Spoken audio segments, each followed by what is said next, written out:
प्रति करुणा करने के कारण कहा कि मैं सब सहूंगी। प्रभु ने अवतार लेना स्वीकार कर लिया। अवतार के बहुत सारे कारण चर्चित होते रहते हैं। अभी जो चर्चा चल रही है इसमें मूल कारण समस्त अवतारों में इसकी जड़ में श्री किशोरी जी की करुणा ही दृष्टिगोचर हो रही है। इन्हीं की प्रेरणा से इनकी गोदी के लाल इन जीवों का भला करने के लिए ठाकुर जी को इस धराधाम पर आना पड़ता है। ये एक गीत के माध्यम से कल हम लोग स्मरण कर रहे थे। तज के साकेत गोलोक वैकुंठ प्रभु इस धरातल पे आए सिया के लिए। साकेत गोलोक वैकुंठ प्रभु इस धरातल पे आए सिया के लिए।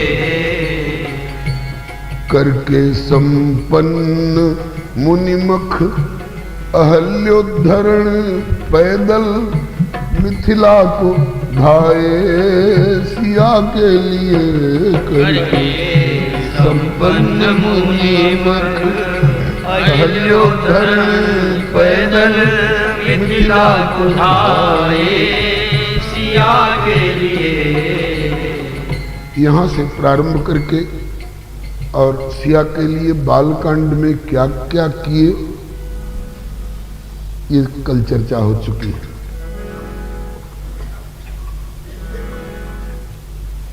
इसके बाद अब अयोध्या कांड में हम लोगों का प्रवेश हो चुका था।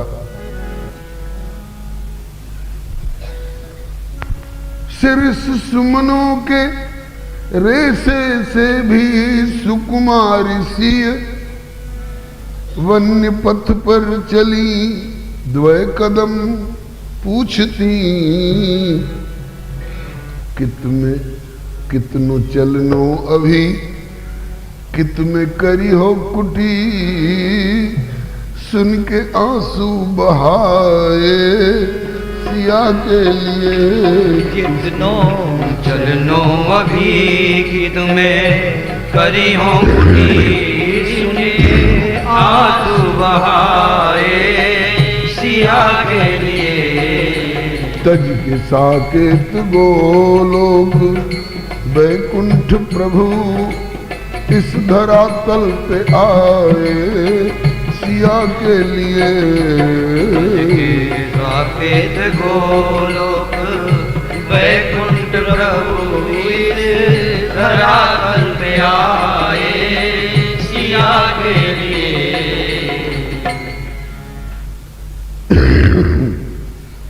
श्री रघुनंदन की आंख में पहली बार आंसू आए। ये हनुमान जी का अनुभव हनुमान नाटक में कल बताया गया था। अंतःपुरात् परिसरे श्रीश मृद्वी गत्वा जवात् त्रिचतुराणि पदानि सीता गंतव्यमस्ति कियदित्य सकृत ब्रुवाणा रामाश्रुण कृतवती प्रथमावतारम। इसी का भाव गोस्वामी जी ने कवितावली में दिया है। पुरते निकसी रघुवीर बधु धरि धीर दये मग में डग द्वय झलकी भरी भाल कनी जल की पुट सूख गए मधुराधर वे। पुनि पूछत है चलनो अब कितो प्रिय पर्ण कुटी करिहो कित। तुलसी सिय की लख आतुरता पिय के युग नैन चले जल। नेत्र में आंसू प्रथम बार रघुनंदन के आए। क्यों? श्री किशोरी जी मेरे चलते मेरी लीला के चलते कितना कष्ट पा रहे हैं। पैदल चलने लायक नहीं है फिर भी साहस करके चल रहे हैं। लिखा है कि पादारुंतुद में पंकज रजह जब श्री जनकपुर से श्री सिया जी पधारी, अम्बा कौशल्या ने उनको महल में पधरावनी के लिए अपने सोने की चिकनी अंगनाई में मखमल के पावड़े बिछाए, उसमें भी ये सोच करके कि ये मखमल उनके चरणों में कहीं चुभे नहीं, तो उस पर पंकज रजह कमल का पराग बटोर करके बिखेरा गया। तो उस पर जब पाद विन्यास करती हुई श्री किशोरी जी चल रही हैं तो ऐसा लग रहा है कि पांव में कुछ चुभ रहा है। माँ कौशल्या कहती है कि ये हमारी बहू रानी जंगल के लायक है थोड़े, पलंग पीठ तज गोद हिंडोरा, सिय नदीन पग अवनी कठोरा। मेरी लाडली बहू रानी बचपन में मैया की गोदी और पलंग के अलावे कभी कठोर धरती पर पांव धरी है थोड़े, तो क्या चलना नहीं सीखी है? बोले जहां चलती है वहां की धरती भी बड़ी कोमल है, जहां प्रकट हुई है वहां की भूमि भी बड़ी कोमल है। अभी भी मिथिला में अब कहीं पुराना बसावट खेड़ा कुछ हो तो वहां भले खपरेल वगैरह के टुकड़े मिलकर के ककड़ीला बन जाए, नहीं तो वहां के खेत की मिट्टी को यूं ले करके जल डाल करके और हाथ धोइए तो लगता है कि मक्खन से हाथ धो रहे, ऐसी सुकोमल भूमि। कांटे के पौधे, अब ये राजनीतिक धार वालों ने आम वगैरह तो कटवा दिए सड़क के किनारे से, और बबूल और एक यूकोलिप्टस जो न छाया दे सके न फल दे सके, हाँ कांटे भले बिखेर सके। मिथिला में आप कांटेदार पौधे प्राय नहीं पाएंगे। अब भले ये सड़क वाले लोगों ने बिखेर दिए हों बबूल, और उस धरती का लिहाज करके जिस सुकोमला भूमि में श्री किशोरी जी प्रकट हुई हैं, उस धरती पर मैं जूती पहन करके क्यों चलूं, कैसे चलूं?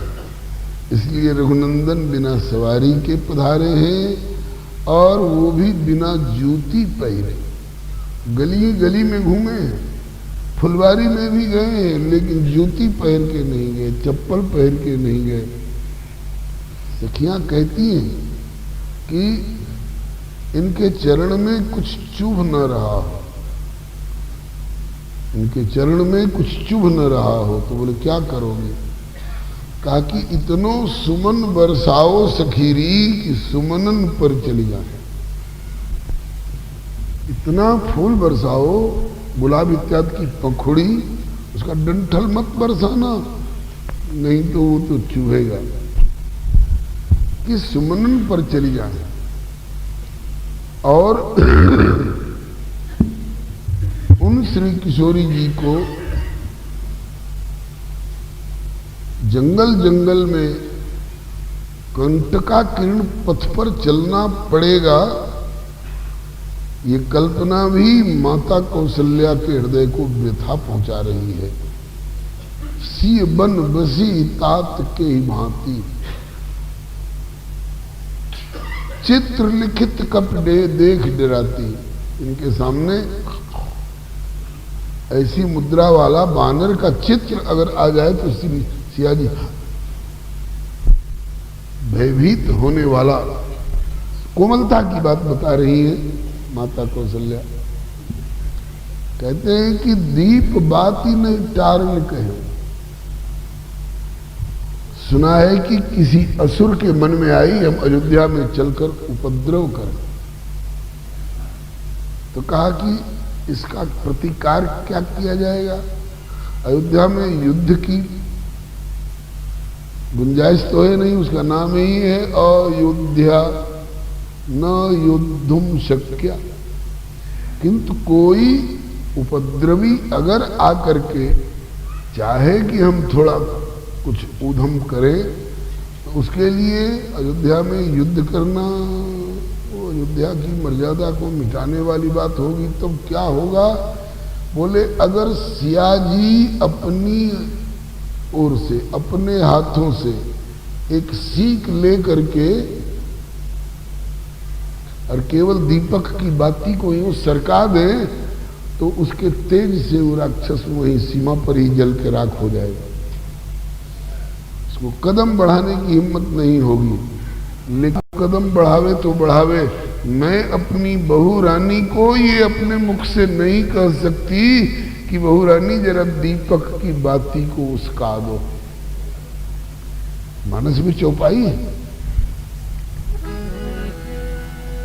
जीवन मूरी जिमी जोगवत रहे, जीवन मूरी जिमी जोगवत रहे, जीवन मूरी जिमी जोगवत रहे, जीवन मूरी जोगवत रहे, दीप बाती नहीं तारन कहूं, दीप बाती नहीं तारन कहूं।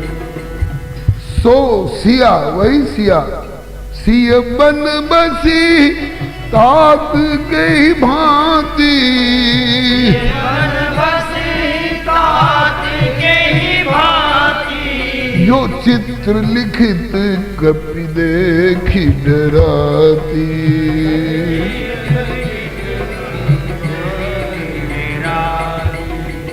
और इन्होंने कितना साहस किया है, कितना साहस किया है कि मैं आपके आगे आगे चलूंगी, देख लीजिएगा। अग्रतस्ते गमिष्यामि मोहिमग चलत न होई हारी, रास्ता चलते मैं बिल्कुल नहीं थकूंगी, आपके आगे आगे चलूंगी। मृदनंती कुछ कंटकान, रास्ते के कुछ कंटकों को मर्दन करती हुई कोमल बना बना करके, और वहां पर आपको पग रखने का अवसर दूंगी। और वो सिया जी आज वन्य पथ पर जब चल रही हैं तो रघुनंदन की आंख से आंसू आ गए।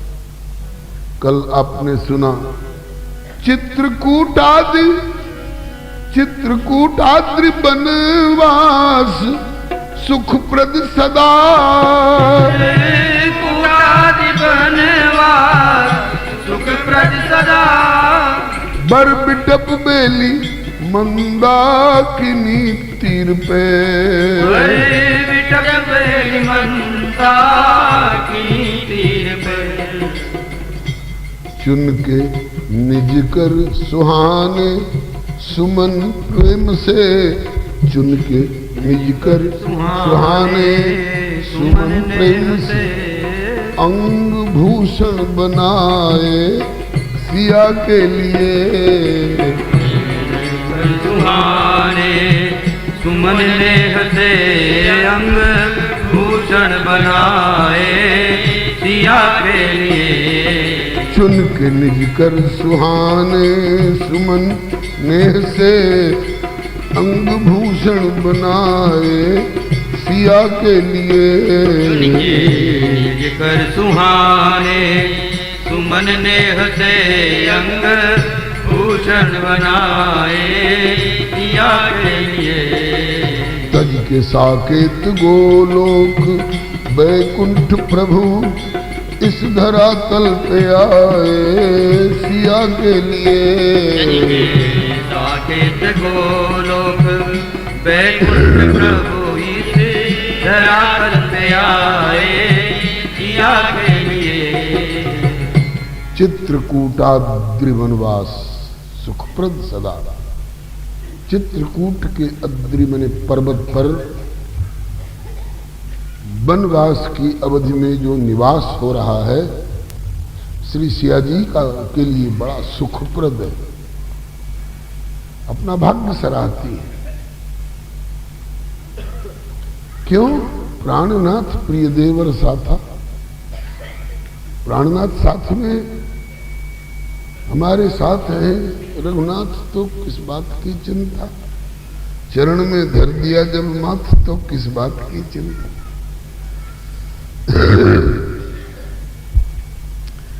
चित्रकूट वास के दिनों में एक वृक्ष बहुत विशाल और उस पर फैली हुई लता वल्लरियां चारों ओर लटकी हुई हैं, सहज कुंज जैसा बना हुआ है।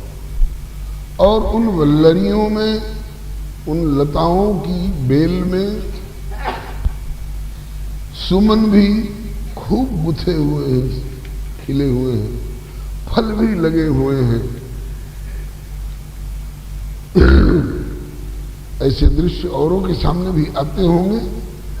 अब इस दृश्य को देखकर श्री सिया जी और श्री रघुनाथ जी विनोद कर रहे हैं लक्ष्मण जी से। गोस्वामी जी ने इन सब लीलाओं का इतना सरस गहरा अनुभव कर करके गोस्वामी जी इत्यादि महापुरुषों ने वर्णन किया है कि लगता है कि इनको छोड़कर इधर उधर कहीं जाने की, मन को भटकाने की गुंजाइश ही नहीं। गीतावली रामायण का एक पद है। गीतावली प्रभु का फरमाइशी ग्रंथ है। गोस्वामी जी से कह के कि कुछ पदों की रचना करिए। कैसे पद? शायद गोस्वामी तुलसीदास जी के जीवन चरित्र में कभी निवेदन किया होगा, नहीं निवेदन कर दूं। हनुमत कृपा से भगवत साक्षात्कार हो चुका था गोस्वामी जी को, और हनुमान जी ने कहा रखा था कि आपका मनोरथ पूर्ण हुआ। बोले आपकी कृपा से। कहा कि मेरा मनोरथ पूर्ण करिए। वो क्या? बोले कि संस्कृत ग्रंथों में प्रभु की कथा भरी हुई है, लेकिन अब लोग अरबी, फारसी, उर्दू पढ़ने लग गए तो कौन संस्कृत को पूछता है। कथा कम हो गई है और कथा ही मेरी खुराक है। हम तो कथा से ही जीवित रहने वाले हैं। कथा नहीं मिल रही है तो आप लोक भाषा में इन कथाओं को परोस दीजिए, ताकि घर घर के लोग मंगल भवन अमंगलहारी गा गा करके और हमें हमारी खुराक देते रहेंगे। गोस्वामी जी ने कहा ठीक है। बोले कब से शुरुआत करूं? बोले चैत महीना आ रहा है और अब की साल का जो चैत होगा वो जिस त्रेता युग में प्रभु प्रकट हुए थे, उस समय जो योग, जो लग्न, जो ग्रह, जो वार और जो तिथि पड़ी थी त्रेता में, इस साल संवत 1631 में वही योग, लग्न, ग्रह, वार, तिथि सकल भय अनुकूल बिल्कुल वही इस साल आ रहे हैं। तो उस साल रामावतार हुआ था और इस साल आपके माध्यम से रामचरित मानसावतार होना चाहिए, और उसी तिथि में, उसी तिथि में और उसी मुहूर्त पर। ठीक है, अभी वो मुहूर्त को चैत आने में देर है, तब तक अभी चित्रकूट में कुछ दिन और निवास कर ले। उसी चित्रकूट के प्रवास काल में मानस रचना प्रारंभ हो उसके पहले और हनुमान जी ने आज्ञा दी उसके पीछे, दोनों के मध्यवर्ती काल में एक छोटे से बालक, लगभग 10-12 साल के, सांवले रंग के, पीले कपड़े पहरे हुए आए और गोस्वामी जी से, बाबा दंडो, जय श्री सीताराम भैया, आओ विराजो, कहाँ से पधारे? बोले इसी बगल वाली बस्ती का निवासी हूं। कैसे कृपा की? बोले मुझे कीर्तन भजन गाने का बड़ा शौक है। बड़ा अच्छा है, लेकिन मेरे गाने लायक भजन कीर्तन के पद नहीं मिल पाते हैं। और सुना है कि आप अच्छे अच्छे पदों की रचना कर लिया करते हैं, तो कुछ लीला परक पदों की रचना कर दीजिए ना, तो हम उसको गाया करेंगे। गोस्वामी जी ने कहा कि पहले एक गा के सुनाइए, हमके अंदाज तो मिल जाए कि किस प्रकार का पद आपको पसंद है और कैसा आपका स्वर है, गा करके सुनाए। क्या कहना। वो बालक और कोई नहीं थे, स्वयं श्री रघुनाथ जी। गोस्वामी जी पहचान नहीं पा रहे हैं कि ये स्वयं श्री रघुनाथ जी आकर फरमाइश कर रहे हैं। वाल्मीकि रामायण में श्री राम जी के लिए वर्णन आया है कि उन दिनों में इनसे बढ़ करके सुंदर सुरीला स्वर, ताल, मात्रा, लय इत्यादि के साथ में गाने वाला दूसरा कोई था नहीं। मूल श्लोक है गांधर्वेच, माने गंधर्व विद्या में, गांधर्वेच भुवि श्रेष्ठ, इस भूतल में सर्वश्रेष्ठ गायक कौन? बोले गांधर्वेच भुवि श्रेष्ठ बभूव भरताग्रज।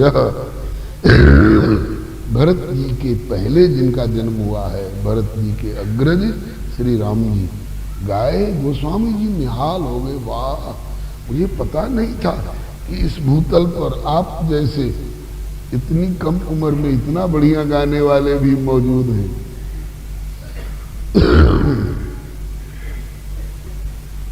ठीक है, मैं पद की रचना करके आपको दिया करूंगा, इसी बहाने हमको भगवान की लीलाओं का चिंतन हो जाएगा, लेखनी हमारी सफल होगी, मन और बुद्धि में प्रभु रमते रहेंगे। लेखन प्रारंभ कर लिए। शर्त लगाई थी कि 4 पद कम से कम रोज लेना होगा। ठीक, दूंगा। गोस्वामी जी ने भी शर्त लगाई कि कल जो पद लेके आप गए थे, आज दूसरे 4 पद लेने के लिए आए हैं, तो पहले कल वाले 4 पद सुना लीजिए, तब आज वाले 4 पद दूंगा। दोनों तरफ से ये तय हो गया। गोस्वामी जी लिख लिख के 4-4 पद रोज देने लगे, और ये बालक महोदय 4-4 पद कल वाले याद करके सुनाने लग गए। एक दिन बहुत पदों की रचना हो जाने के बाद एक दिन गोस्वामी जी को कोई ऐसी उलझन आ गई जो 4 पद रचना करके देने वाली स्थिति में नहीं रह पाए, नहीं रच पाए।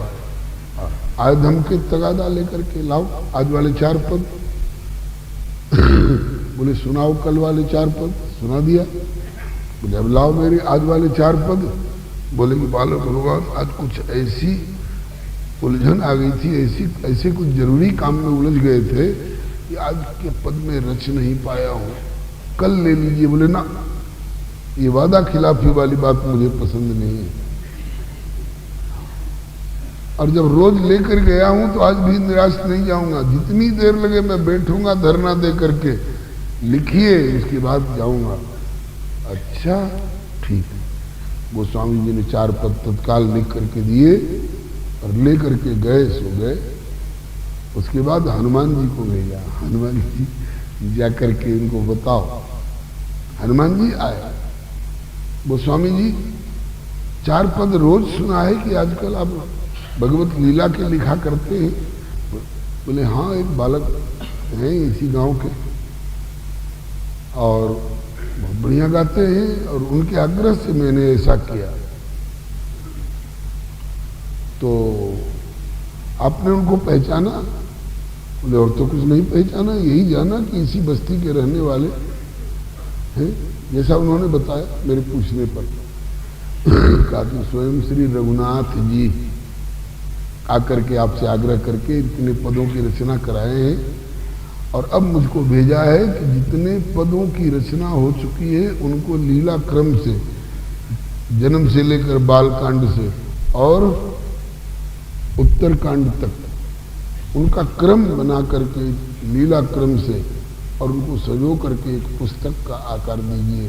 उस ग्रंथ का नाम होगा श्री राम गीतावली। गीता प्रेस ने छापा है गीतावली ग्रंथ को।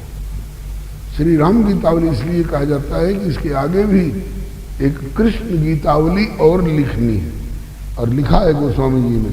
ये श्री कृष्ण गीतावली भी गीता प्रेस से छपी है।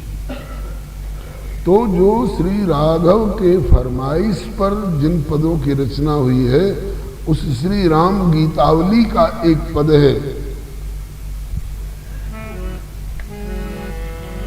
प्रिया प्रिय बंधु को दिखावत बिटपू बेली। प्रिया प्रिय बंधु को दिखावत बिटपू बेली। प्रिया प्रिय बंधु को दिखावत बिटपू बेली। प्रिया प्रिय बंधु को दिखावत बिटपू बेली। मंजू कुंज शिला तल दल फूल फर है। मंजू कुल शिला तल दल फूल फर। मंजू कुंज शिला तल दल फूल फर है। मंजू कुंज शिला तल दल फूल फर है। ऋषिन के आश्रम सराहे मृग नाम कहे। ऋषि के आश्रम सराहे मृग नाम कहे। ऋषिन के आश्रम सराहे मृग नाम कहे। आश्रम सराहे मृग नाम कहे। लागी मधु सरित झरत निर्झर है। लागी मधु सरित झरत लागी मधु सरित झरत निर्झर है।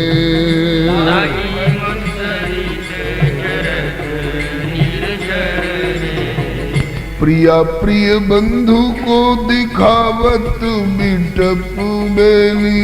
प्रिया प्रिय बंधु को दिखावत बिटपू बेली। मंजू कुंज शिला तल दल फूल फर है। मंजू कुंज शिला तल दल फूल फर है। प्रिया को, प्रिया मने श्री सिया जी को, और प्रिय बंधु को, अपने छोटे भाई लक्ष्मण को रघुनंदन समय समय पर दिखाते हैं। कोई दृश्य पसंद में आ जाता है तो दिखाते हैं और उसकी विशेषता बताते हैं। तो इसी सिलसिले में क्या दिखाते हैं? मंजू कुंज। देखिए ये वृक्ष खड़ा है, इसके ऊपर लताओं का आच्छादन है। चारों ओर से लता वल्लरियां ऐसी बिखरी हैं, लटकी हैं, उनमें फूल खिले हुए हैं, उनमें फल लगे हुए हैं। और ये कितना बढ़िया, मनुष्य चाहे कि हम अपनी तरफ से इस तरह का एक वितान बना लें, एक चंदोवा, एक कुंज बना लें तो कठिन है, लेकिन यहाँ स्वाभाविक ऐसा। अब उस वृक्ष को देख करके और उसके ऊपर बिखरी हुई लताओं का आच्छादन देख करके रघुनंदन ने एक उत्प्रेक्षा की, एक भाव दिया। ये भाव पंडित श्री राम किंकर जी महाराज कहा करते थे, मुझे बहुत प्रिय लगा। उसी को श्री किशोरी जी ने कुछ तुकबंदियों में प्रस्तुत कराया है। आप लोग हो सके तो सुने, गुने। बड़ा प्यारा दृश्य है। ये बात किस पर आई थी? चित्रकूटाद्रि बनवास सुखप्रद सदा। चित्रकूटाद्रि बनवास। बैठे तरु तर चित्रकूट मह प्रभु सिय लक्ष्मण प्यारे। बैठे तरु तर चित्रकूट में प्रभु सिय लक्ष्मण प्यारे। चित्रकूट में अपनी कुटिया पर ये तीनों विराजमान हैं। कैसे लग रहे हैं? बोले भक्ति ज्ञान वैराग्य सुशोभित मूर्तिमान तनुधारे। भक्ति ज्ञान वैराग्य सुशोभित मूर्तिमान तनुधारे। ललित लतावर वलित विटप लखी मंद मधुर मुस्काई। ललित लतावर वलित विटप लखी मंद मधुर मुस्काई। भाव भरे गंभीर वचन मृदु बोले श्री रघुराई। भाव भरे गंभीर वचन मृदु बोले श्री रघुराई। भाई लक्ष्मण आज्ञा प्रभु। बोले लखहु लखन, तुम्हारा नाम लखन है ना, तुम किसी भी बात को लखने में बड़े तेज हो, इसलिए लखना एक तो आंखों से देखना भी लखना है, लेकिन उसको अच्छी तरह गंभीरता पूर्वक गहराई से पहचान लेना और इसमें क्या भाव है इसको समझने वाले तुम हो। इसलिए लखहु लखन यह सुमन समन्वित लतावल्लरी पाई। लखहु लखन यह सुमन समन्वित लतावल्लरी पाई। धन्य धन्य वर विडप जासु छवि छटा बरणी नहीं जाई।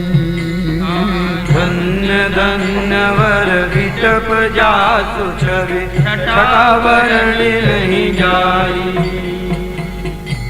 इस वृक्ष को देखो, ये वृक्ष कितना भाग्यशाली है जिसे ऐसी सुंदर लता वल्लरियों का आच्छादन दे करके और इसको सजा देने वाली लता का साथ मिला है।